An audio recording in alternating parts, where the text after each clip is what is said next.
Bom dia a todos e todas.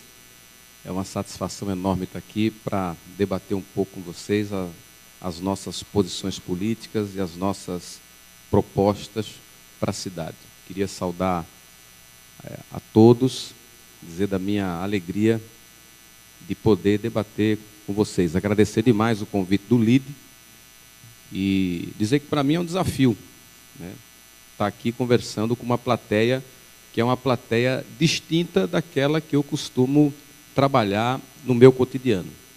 Nós fizemos um esforço para preparar alguns slides, para organizar as nossas ideias, e eu vinha pensando no caminho, eu moro ali na Rua da Aurora, como é que nós iríamos iniciar esse debate com vocês. E me parece que a melhor forma é dizendo quem sou eu. Eu acho que pela forma como eu cheguei à situação de deputado estadual, de uma liderança de um segmento da sociedade aqui em Pernambuco, gera muita curiosidade em quem não conhece, de fato, a nossa trajetória. Eu acho que é importante. Eu sou Edilson, sou um homem de 48 anos, sou alguém que ainda muito novo conheceu o empreendedorismo, fabricando e vendendo picolés nas ruas das cidades. Trabalhei duro para fazer o meu curso técnico na construção civil, na condição de servente da construção civil. Foi nessa condição que eu iniciei a minha militância, porque eu era um jovem muito pobre, e num dado dia o diretor da escola técnica resolveu suspender o fornecimento da sopa noturna para os alunos. E eu não poderia sobreviver sem aquele serviço do Estado. Ali eu percebi que era necessário se organizar politicamente, fundei um Grêmio Estudantil, fui presidente do Grêmio durante 3 anos, e ali eu comecei, então, a trajetória política. Passei a ser técnico do sistema ferroviário, da rede ferroviária federal, fui sindicalista, delegado sindical, dirigente da Federação Nacional, fui dirigente da CUT, aprendi a lidar com ministros, com presidentes da República, fiz a minha formação política, fui coordenador do Movimento Negro Unificado, percebi a importância de se construir partidos políticos para poder fazer política de forma diferente, e cheguei à condução deste partido, o PSOL, a partir da condição de fundador desse partido, junto com outros colegas. E a nossa militância, ela é toda oriunda da luta das parcelas mais sofridas da nossa população, e esse é o meu local de fala. Esse é Edilson. Eu, assumindo o mandato de deputado estadual, fiz questão de assumir a presidência da Comissão de Cidadania e Direitos Humanos, porque esse é o nosso principal compromisso, trabalhar sobre as demandas da população mais sofrida. Os indicadores da nossa sociedade pernambucana são constrangedores, os de Recife não são diferentes. Eu vinha fazendo uma reflexão de por que eu não tinha conseguido me preparar tão bem para o debate de hoje, e eu fui fazer uma retrospectiva dos meus últimos 10 dias de mandato. A Assembleia está em recesso, mas eu não consegui sequer um dia para ficar com a minha família, porque foram 10 dias em que a sociedade não parou, e eu tenho um zelo extremamente enorme com o mandato que a sociedade me deu. Foram rebeliões que aconteceram nesse Estado, foram fatos importantíssimos que nós precisamos estar atentos. A nossa sociedade tem um andar de baixo que sofre demais. Nós somos em Recife a cidade que mais mata por tuberculose entre as capitais brasileiras. Nós temos números na educação que são constrangedores. Números na habitabilidade, na mobilidade, que são constrangedores. E Recife é uma cidade que tem uma parcela que resiste a tudo isso. uma parcela que faz política. E eu sou um representante dessa parcela, talvez da base da pirâmide. E esse é o meu local de fala. Estou aqui, essa semana eu fui para uma FUNASE, onde eu pude ver um menino de 17 anos, sem a cabeça. Tive o desprazer de ir para um presídio, uma rebelião que aconteceu. Tive o desprazer de ir para um presídio onde corpos foram também decapitados e esquartejados. E esse é um andar da sociedade que existe e que resiste também. Sou um resistente daqueles que agora conseguiram uma grande vitória no Sancho. Nós não queríamos que o presídio do Curado fosse ampliado, porque isso desvaloriza a nossa cidade. E nós conseguimos, com essa resistência, com a população, evitar que mais essa perda se desse na nossa cidade. Então, eu sou um representante, primeiro, dessa parcela da população. O pessoal que estava com os meus slides aí, já conseguiram? Está tentando, mas eu vou falando mesmo assim. Bem, Edilson, mas você representa isso, é a partir daí que você fala, e o que você está fazendo aqui, especificamente? Bem, eu me envolvi na política porque eu sou inspirado numa profunda crença de que é necessário e possível a gente transformar essa realidade de quem está na base da pirâmide social. Até porque quem está na base dessa pirâmide social não está num calabouço. Todo esse sofrimento emerge em forma de violência, em forma de criminalidade, em forma de um desnível que interfere na vida de todos nós. Interfere na altura do muro das nossas casas, interfere na quantidade de seguranças que nós vamos colocar nas guaritas, interfere na qualidade da blindagem que vai se colocar nos carros, interfere na forma como a gente enxerga os nossos filhos saindo do portão de casa para fora. Então, é preciso que a gente construa uma outra sociedade. É preciso que a gente faça isso. E eu estou aqui hoje conversando com vocês, que fazem parte do LIDE, porque eu acredito profundamente que é possível construir uma zona de intersecção entre aqueles que fazem essa resistência na cidade, seja no Estelita, seja no Sancho, seja no Coque, seja no Ibura. Estou dando aqui exemplos de lutas em que a resistência mostrou que tem força. E que o poder econômico, único e simplesmente, pode não se impor na nossa cidade. Mas é preciso que a gente tenha a sapiência, a capacidade de construir uma zona de intersecção entre aqueles que, mesmo no campo da resistência, tenham interesse em construir uma cidade melhor, justa, possível, exequível.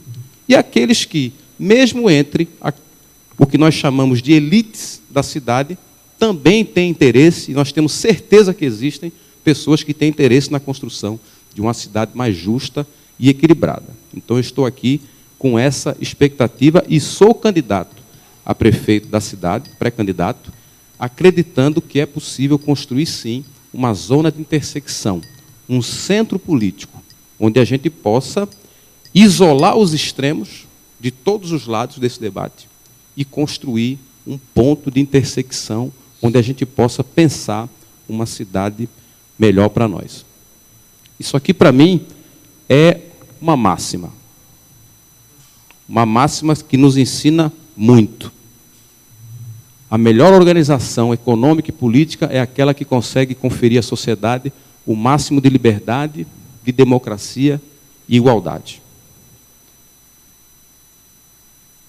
As experiências socialistas que tentaram sobrepor a igualdade sobre a democracia e a liberdade mostraram-se insustentáveis.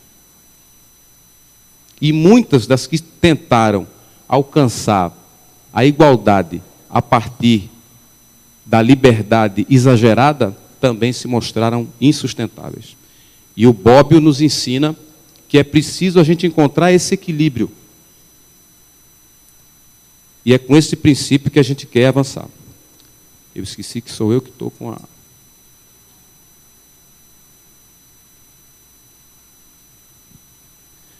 Bem, dentro desses princípios, é preciso que a gente encontre um equilíbrio de sustentabilidade.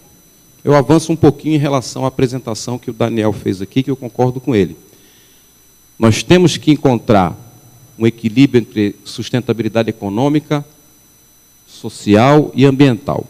Mas é preciso também a gente encontrar uma sustentabilidade política para aquilo que a gente quer fazer na nossa cidade. Um projeto político sustentável para a nossa cidade, ele precisa estar amparado numa força política capaz de gerar estabilidade, capaz de gerar as condições para que a gente possa pensar a cidade estrategicamente. Existe um projeto sendo discutido na cidade, Recife 500 anos, mas é um projeto que não se sustenta politicamente.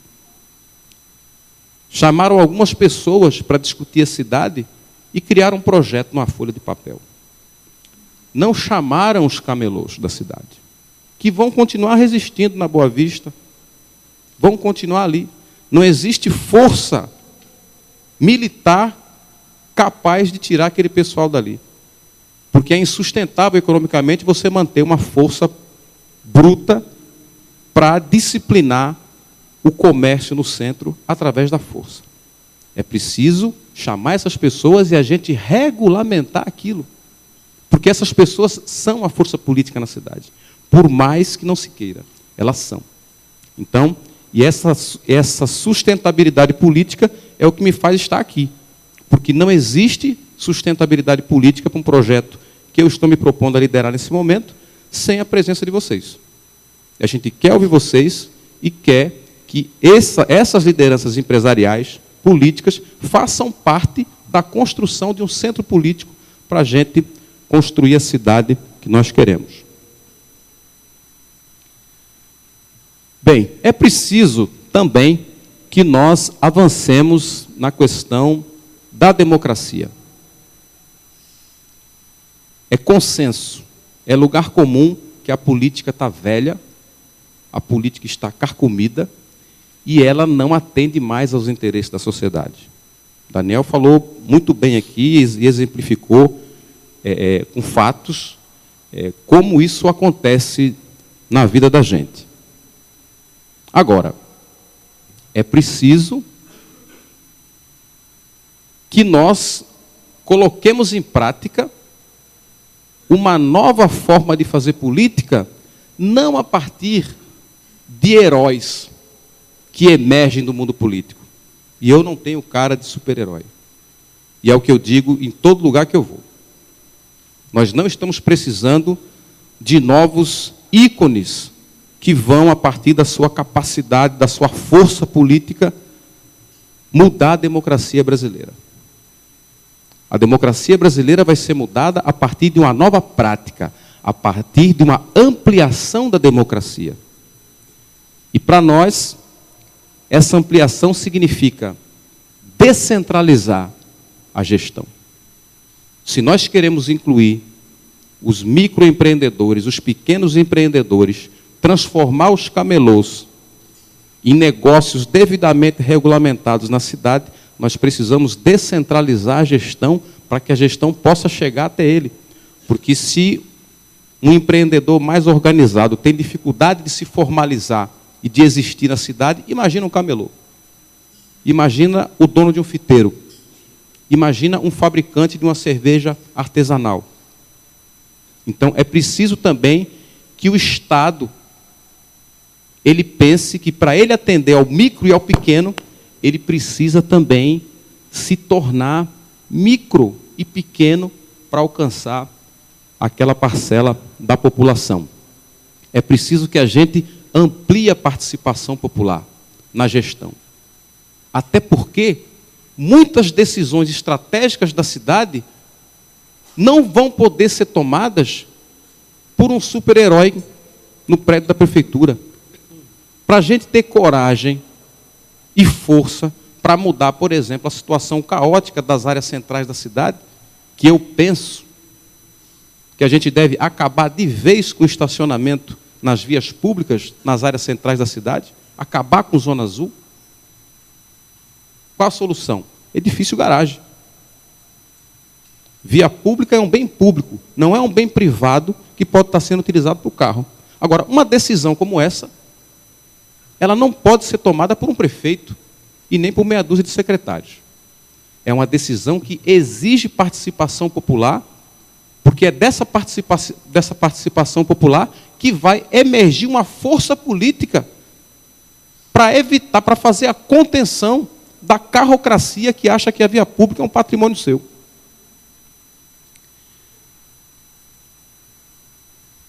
A gestão democrática, a participação da sociedade em todos os aspectos da gestão pública. Mas como fazer isso, Edilson? Como é que a gente consegue fazer isso? Bem, se eu estivesse falando isso há 10 anos atrás, talvez fosse um pouco mais difícil. Aí entra outro aspecto, que é a infraestrutura digital que a cidade precisa ter. Nós vivemos na era da informação. Nós vivemos numa era em que as pessoas podem, a partir do seu smartphone, a partir da sua casa, elas podem participar da política. Então, nós precisamos ter na cidade uma infraestrutura digital que permita uma cidadania digital, que permita uma participação digital, que permita um orçamento participativo digital, que permita a construção de soluções colaborativas a partir desses mecanismos. Como a gente tem o Colab, por exemplo, que a prefeitura já está usando. A gente pode colocar isso exponencialmente, de forma muito maior, para a gente pensar toda a gestão. A saúde, a educação, a moradia, o saneamento, etc. Nós acreditamos muito na economia criativa. E Recife é um celeiro, talvez um dos maiores do mundo, em economia criativa. Nós acreditamos na economia colaborativa. E Recife tem condições para desenvolver a sua capacidade criativa através da colaboratividade. Nós acreditamos no comércio justo, e Recife é a cidade dos mascates. Recife é uma cidade que as pessoas não se suicidam quando ficam desempregados. Recife é uma cidade que as pessoas, quando estão desempregadas, elas compram salsichão, elas vão fazer algodão doce, elas vão à Praça da Jaqueira, elas vão para a praia e vão empreender. E a cidade precisa proteger e incentivar essa capacidade natural que nós temos, que é um ativo que a cidade tem. Nós acreditamos na economia solidária, e Recife também tem essa característica. Nós já temos experiências, e o nosso mandato, inclusive como deputado estadual, incentiva esse tipo de economia, como é o caso das hortas-praças. Nós precisamos pensar a permacultura como uma alternativa para a ampliação da cidadania da nossa cidade. E a prefeitura também precisa, pode, deve incentivar essas práticas. Quero dizer também que Recife tem tudo para dar certo. Eu acredito, isso não é discurso de candidato, isso é discurso de alguém que escolheu Recife para ser a sua cidade. Eu escolhi aqui para viver, para criar os meus filhos, para terminar os meus dias. E eu acredito que Recife tem tudo para ser o melhor lugar do mundo para se viver. A localização geográfica de Recife é perfeita. A topografia da cidade é perfeita. A nossa hidrografia, a nossa história, o nosso povo, a nossa gente, a nossa cultura, a praia, o porto, o desenho. Nós somos uma cidade em que sobram ativos para a gente ser, com certeza, sem nenhuma dúvida, o melhor lugar do mundo para se viver. Eu acredito profundamente nisso. Mas nós precisamos encontrar um centro político que junte todas as pessoas desta cidade, empresários, trabalhadores, camelôs, donas de casa, profissionais liberais, cientistas, para construir um centro político para desenvolver a cidade que a gente quer estrategicamente. Isso que eu acabei de dizer tem a ver com algo que eu também acredito, que a cidade deve ser um misturador de gente. Isso quem disse foi o Luiz Amorim. É nessa mistura de gente que está a nossa capacidade de produzir sínteses criativas e soluções para todos os problemas que nós temos na nossa cidade. E essa mistura, ela precisa gerar uma estratégia de cidade.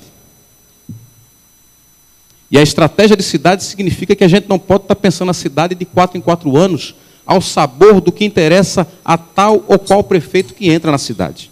Talvez o maior exemplo da ausência de estratégia para a cidade seja a Avenida Conde da Boa Vista. A Avenida Conde da Boa Vista é, talvez, a representação mais fiel da bagunça que se transformou a cidade do Recife. Você tem estações de BRTs que não foram concluídas. Você tem uma reforma que foi feita por João Paulo que não foi levada adiante. É uma cidade remendada. É uma cidade que não tem um projeto estratégico para questões elementares. Nós temos que compreender que as pessoas que vivem aqui, elas fazem negócios. Elas moram aqui. E tem pessoas que visitam a cidade. Nós precisamos discutir que cidade nós queremos daqui a 20 anos. Que cidade nós queremos que seja parceira dos seus moradores, daqueles que fazem negócios, daqueles que visitam a cidade.